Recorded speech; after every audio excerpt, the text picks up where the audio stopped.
Hey, what's up, y'all? It's poppin'. It's D about to react to this vid by court cases. This is 5 crazy courtroom escapes. I reacted to the first part of this and it was hilarious. Okay, people are stupid.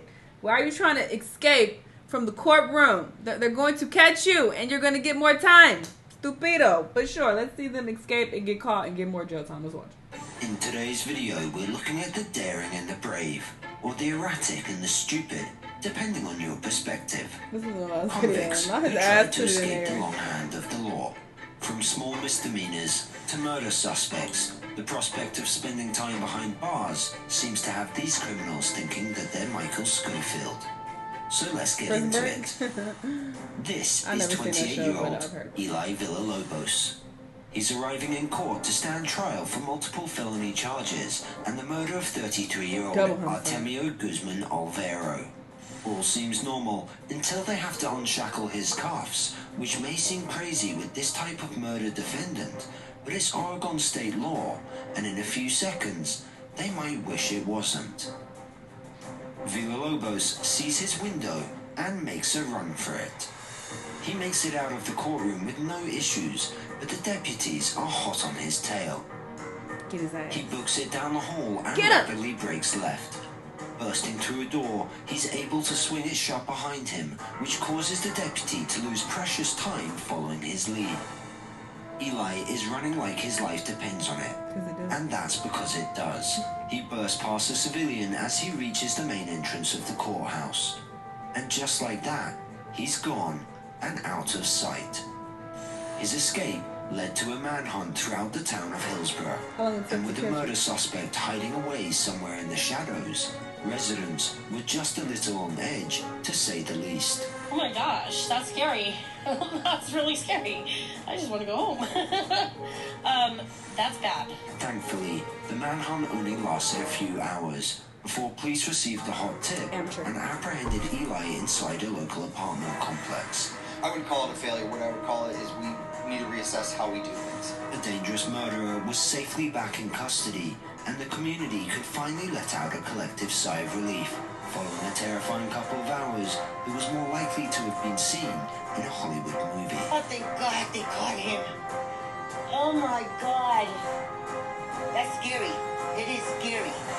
These two men, Tanner Jacobson and Cody Howard, were in court for many charges, including driving while intoxicated, driving with a suspended license, burglary, and failing to appear in court. They arrived in the courtroom of Judge R.W. Buzzard on the 3rd level of the building while dressed in prisoner uniforms and with their hands shackled behind their backs. As Tanner and Cody get up from the court benches, they spot their window of opportunity and make a break for it, darting through the courtroom. The judge wasn't having any of it and set off in hot pursuit. I saw this one. This was in the first one. He immediately got off to a bad start for Cody. Why are you showing this one again? However, he managed to pick himself back up. But Cody, to hitting a button, that caused an automated door to fly open. This was in the first one.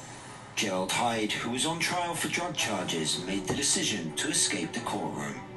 He was able to outwit his armed guard, get back into the courtroom in which he was found guilty, and then escape the courthouse barefoot out the front entrance. And all of this was accomplished without being caught. Incredible. He can be seen on security camera, re-entering the room while wearing handcuffs, a prison-issued shirt, and bright orange jail shoes. Only minutes after being found guilty of possessing methamphetamine, Hyde launched his audacious and, in the end, reckless escape. After hastily removing his shirt in order to conceal his cuffs, he sneaks out of the building via the public exit. He starts out by casually strolling into the courthouse, but then he kicks off his shoes and starts running to the entrance, which causes him to pass a lot of people who are looking on in disbelief. However, his brazenness was not rewarded, as the police located him 3 miles away at the Pepper Tree Village Apartments, and he was back in prison less than 2 hours after his escape attempt. The man, who was 33 years old and had been sentenced to 90 days in prison for disorderly conduct and retail fraud, believed he knew more than the judge and thus opted to walk out of the courthouse. The brazen yet ill-advised action was captured on CCTV from the courthouse camera system. At first, Wait, did I say that? Cordero could be seen timidly making his way out of the courthouse dock.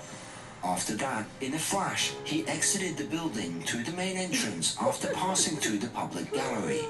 The judge, Nancy Carniac, soon became aware of the situation, and a lone court officer immediately began in his pursuit. Cordero was able to be completely captured by the second camera positioned on the outside of the courtroom. This camera was able to show him racing away from the court as he sped over to a neighboring road and into surrounding woods. 5 to 10 minutes later, he was captured in the woods in front of the Oakland County Sheriff's Office. Because of Cordero's actions, he's now facing further accusations, including those of evading legal custody, as well as refusing and obstructing a police officer. I don't get 2 I'm years. not sure it was worth the trouble. Dumb. So, which of these cases would... This one was just uploaded, but they included that same clip from the last video. I definitely remember those two bozos trying to escape. So I don't know why they included that again. Or am I tripping? Are those two different bozos? I don't know. It would make sense for them to include the same footage. I'm not exactly sure. I cannot keep up with everything I react to. I don't store all of these things in my memory. When I'm done reacting, I go on about my business. I forget a lot of stuff, so I don't know. Anyway, they're dumb because you're getting more time, stupid. Why would you just not do your time and going about your business, especially if it's such a small period of time? If you're getting life, then all right, I understand. I get it. It's like, I might as well try something. I'm gonna be in jail forever anyway. Got it. But you got 3 months. Like, come on. Y'all let me know what y'all think, though. Let me know what other videos you want to watch, and I'll see you on the next one. Bye.